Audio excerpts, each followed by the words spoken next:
విదేశాల్లో చదవాలనుకుంటున్నారా? అయితే విదేశ్ కన్సల్ట్ ని సంప్రదించండి.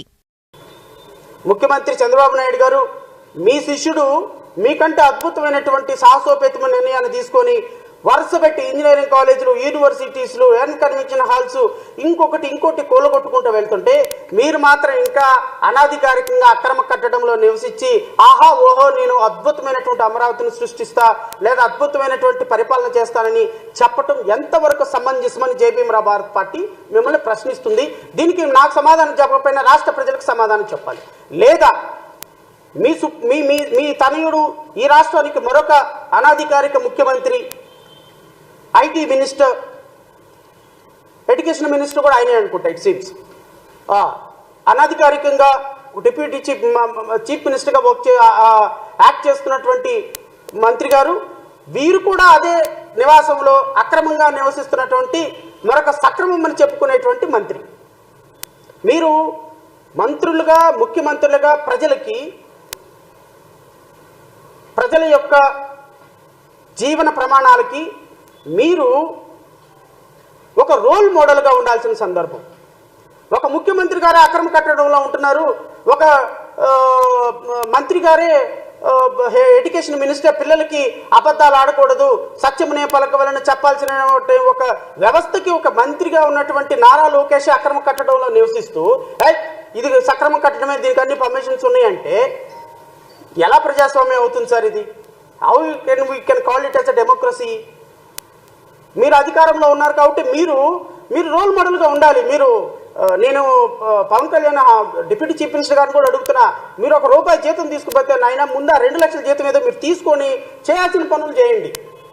మీరు ఆ ₹2 లక్షల జీతం తీసుకోకుండా మీరు ఇక్కడ 2,000 కోట్ల మంది ₹2,000 కోట్ల ప్రాపర్టీస్ అనాధికారికంగా ప్రజలు వాడుకునేదానికి అవకాశం కల్పిస్తున్నారు. ఎవడొద్దన్నాడు మిమ్మల్ని జీతం తీసుకోవద్దని మేము వద్దామన్నమా? జీతం తీసుకోవద్దా? ₹1 జీతం తీసుకోమని మేము వద్దన్నమా? జీతం తీసుకుని అయినా చట్టం మీకు ఏదైతే పరిధి ఇచ్చిందో ఆ పరిధిలో జీతం తీసుకోండి, చట్టం ప్రకారం పనిచేయండి. రాష్ట్రంలో అక్రమ కట్టడాల్లో నివసిస్తున్నటువంటి ముఖ్యమంత్రి నివాసం మీద అధికారికంగా నిర్ణయం తీసుకోవాల్సింది మీరే. ఎకో సిస్టమ్ని, ఫారెస్ట్ ఎన్విరాన్మెంట్ని కాపాడాల్సిన సిస్టమ్ మీరే. కృష్ణానదిని కాపాడాల్సిన బాధ్యత మీదే.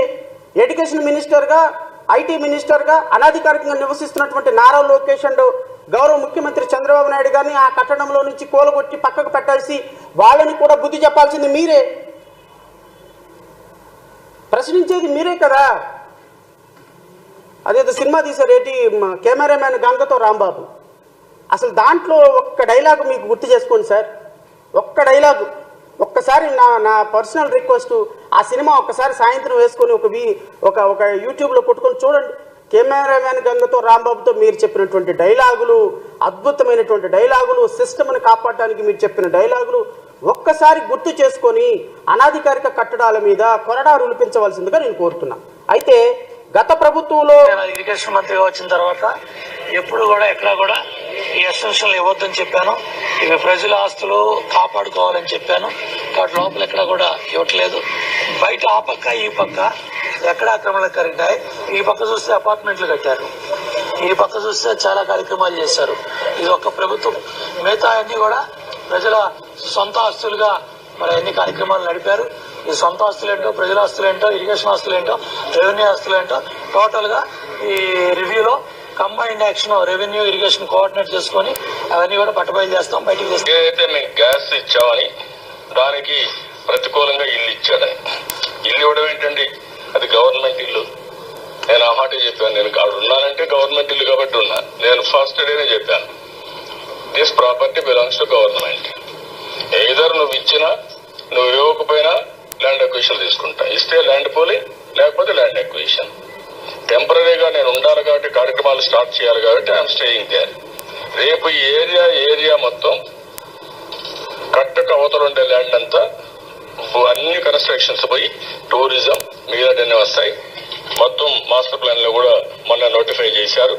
గవర్నమెంట్ ఒక ఐఏఎస్ కమిటీ వేస్తే ఆ ఐఏఎస్ కమిటీ వెళ్ళి ఓనర్స్ తో మాట్లాడితే ఓనర్స్ అందరూ విల్లింగ్ తో లెటర్ ఇస్తే దానికి కలెక్టర్ ఒక లెటర్ కూడా ఇచ్చారు. ఆ కలెక్టర్ ఆ లెటర్ లో 2 bedroom 9,000 రూపాయలు, 2.5 bedroom 10,000 రూపాయలు, 3 bedroom 12,000 రూపాయలు, దాన్ని ఒకటి 1000 అడుగులు 1400 అడుగులు, 1250 అడుగులు, 1250 square feet, 1450 square feet, 1750 square ఫీట్కి ఇచ్చిన అపార్ట్మెంట్ రేటు మాక్సిమం 12,000 రూపాయలు. చాలా మంచిది. అటువంటి టౌన్షిప్ కట్టినందుకు మేము ఆనందపడుతున్నాం. ఆ రూపాయి ఏది మాకు రాదు, గవర్నమెంట్కి ఆల్రెడీ ఇచ్చేసాం. గవర్నమెంట్కి మేము చెప్పింది ఏంటంటే మీదే గవర్నమెంట్ కూలింగ్లో తీసుకోండి, నాకు దానికి సంబంధమే లేదు. నేను గవర్నమెంట్ కూలింగ్లో తీసుకుంటా, అన్ని బిల్డింగ్లు తీసుకుంటా అంటున్నారు. ఉండవల్లి ఈయన చెప్పేది ఉమా గారు ఒక మాట చెప్తారు, ముఖ్యమంత్రి గారు ఒక మాట చెప్తారు, లింగమనేని ఒక మాట చెప్తారు. అది నేను ఇప్పటికీ రెంట్ కడుతున్నాను, దానికి నేను అధికారికంగా ఉంటున్నాను తప్ప దాంట్లో నేను ఏ విధంగా నాకు గవర్నమెంట్కి సంబంధం లేదు అని మొన్న చంద్రబాబు నాయుడు గారు మాట అన్నారు. లింగమనేని ఇది ఆల్రెడీ గవర్నమెంట్ తీసేసుకుంది, ల్యాండ్ పూలింగ్లో తీసుకుంది, ఇది ల్యాండ్ ఎక్విజిషన్లో గవర్నమెంట్ తీసేసుకుంది, ఈ గవర్నమెంట్ బిల్డింగ్ ఇది, నాకేం సంబంధం అని ఆ రోజు లింగమనేని అని, ఈరోజు గవర్నమెంట్కి సంబంధం ఏంటి, నాకు అధికారికంగా నేను అన్ని పర్మిషన్ తీసుకున్నాను, ఇది నా స్థలం, నా కన్స్ట్రక్షన్, నేను చంద్రబాబు నాయుడు గారు రెంట్కి ఇచ్చానని ఈయన అంటాడు.